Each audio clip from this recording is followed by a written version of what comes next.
அடுத்ததாக பார்வை உணர்வு, அதாவது the sense of vision.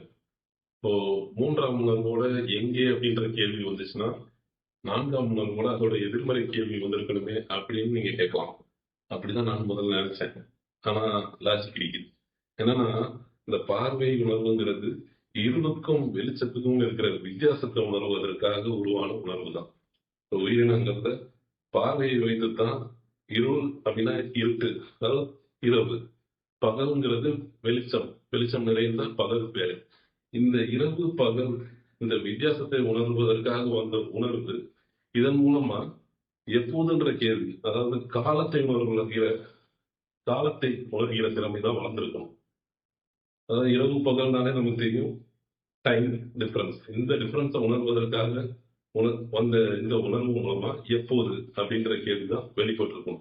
So 3ஆம் உணர்வான நுகர் உணர்வு மூலமா இடம் அறிதல் வந்ததுன்னா, 4ஆம் உணர்வான இந்த பார்வை உணர்வுடன் காலம் அறிதல் அப்படின்ற திறமை உயிரினங்களுக்கு வந்தது அப்படின்னு சொல்லலாம்.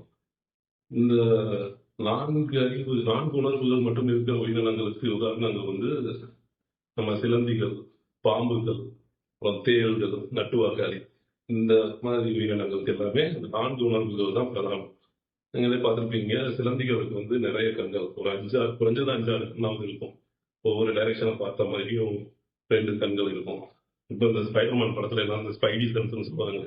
அது ஒரு உள்ளுணர்வு கிடையாது. அது ஆக்சுவலா அந்த நிறைய கண்கள் இருக்கிறதுனால வந்து திறமை தான். எந்த சைட்லனாலும் 2, 3 கண்கள் இருக்கிறதுனால, நம்ம எல்லா டைரக்ஷன்லயும் இருக்கிற மூவ்மெண்ட்ட அதுங்களால பார்க்க முடியும். அதனாலதான் நம்ம சிலந்திக்கு பின்னாடி இருந்து லைட்டா கை அசைஞ்சோம்னா டக்குன்னு குதிக்க ஆரம்பிச்சிடும். அதுக்கு காரணம் இந்த பார்வை உணர்வு தான். இந்த 3ஆம் உணர்வுடன் வந்த எங்கே என்ற கேள்வி, 4ஆம் உணர்வுடன் வந்த எப்போது அப்படின்ற கேள்வி. இது 2யும் வச்சுதான் உயிரினங்கள் எங்கே எப்போது போன உணவு கிடைக்கும்.